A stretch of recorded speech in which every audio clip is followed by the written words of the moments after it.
Hi అండి, నేను మీ జబర్దస్త్ గడ్డం నవీన్. చూస్తూనే ఉండండి ఎంఆర్ న్యూస్. లైక్ చేయండి, షేర్ చేయండి, సబ్స్క్రైబ్ చేయండి. ఎంఆర్ న్యూస్ కావాలి.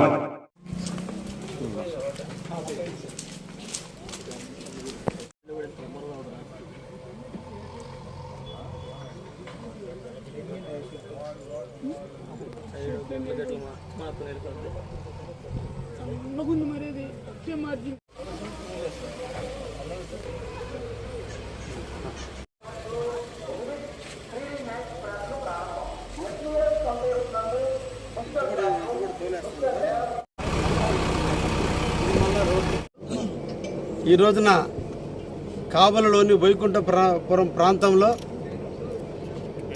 ఈ రోజునటువంటి పనులను పరిశీలించేందుకు ఆనపగుంటని సందర్శించడం జరిగింది.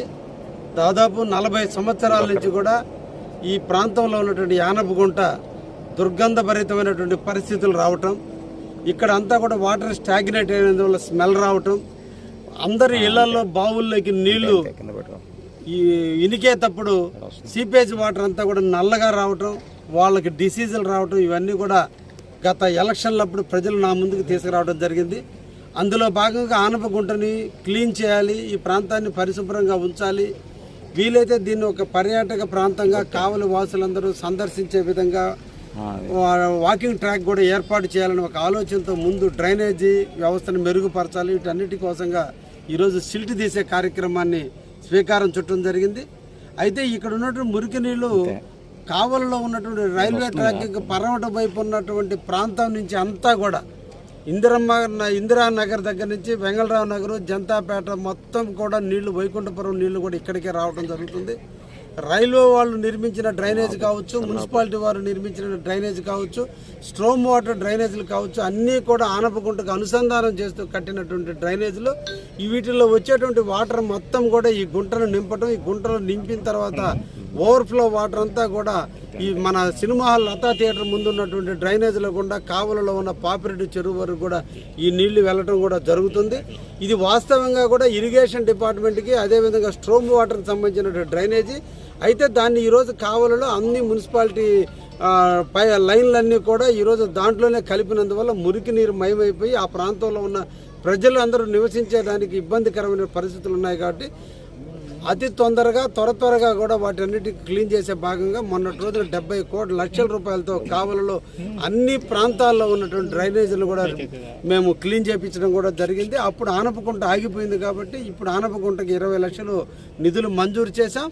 ఇక్కడికి వచ్చి పరిశీలించిన తర్వాత ప్రజలు పడే కష్టాలు చూసిన తర్వాత ఇంకా దీనికి పరిశీలించి ఏ విధంగా చేస్తే బాగుంటుంది అనేది అధికారులతో కూడా తెలుసుకొని, అధికారులు మేము కూర్చొని రైల్వే అధికారులు కూడా పిలిపించి ఈ వాటర్ ఎలా పోవాలి, అదేవిధంగా ఓవర్ బ్రిడ్జి కంప్లీట్ అయిపోయే దాకా కూడా ఈ ఆనపగుంటలో ఉన్నటువంటి నీళ్లు పోయే ప్రాంతం నుంచే ప్రజలు వెళ్లాల్సిన అవసరం ఉంది. కాబట్టి వాళ్ళకు కూడా అప్పటి వరకు కూడా వాళ్ళకి ఇబ్బంది లేకుండా నీళ్లు మురికి నీళ్లు ఒకవైపు, ప్రజలు ఇంకొక వైపు వెళ్లే విధంగా కూడా దీన్ని ప్లాన్ చేస్తున్నాం. తప్పకుండా అందరికీ కూడా అనుకూలమైనటువంటి విధంగానే ప్రజలకు మెరుగైన సేవలు అందుతాయని కూడా ఈ సందర్భంగా తెలియజేస్తున్నా. ఇదే విధంగా కావలలో ఇంకా కూడా వెంగళరావు నగర్లో ముస్లిమ్స్కి సంబంధించిన షాదీ మంజిలు కూడా ఎప్పటి నుంచో కూడా అనాదిగా కూడా గత 5-6 సంవత్సరాలుగా నిర్వీర్యమైపు ఉంటే దానికి కూడా ఈరోజు మరమ్మతులు చేస్తున్నాం. ముస్లిం సోదరులందరూ కూడా వాళ్ళ ఇంట పెళ్లి తంతు అంతా కూడా కళ్యాణ మండపంలో చేసుకునే విధంగా వాళ్ళకి సులభతరమైన రేట్లకి మున్సిపాలిటీ ద్వారా వాళ్ళు కళ్యాణ మండపం తీసుకునే విధంగా కూడా దానికి కూడా 30 లక్షల రూపాయలు కేటాయించడం జరిగింది. అది కూడా తొందరలోనే పూర్తి కాబోతుంది.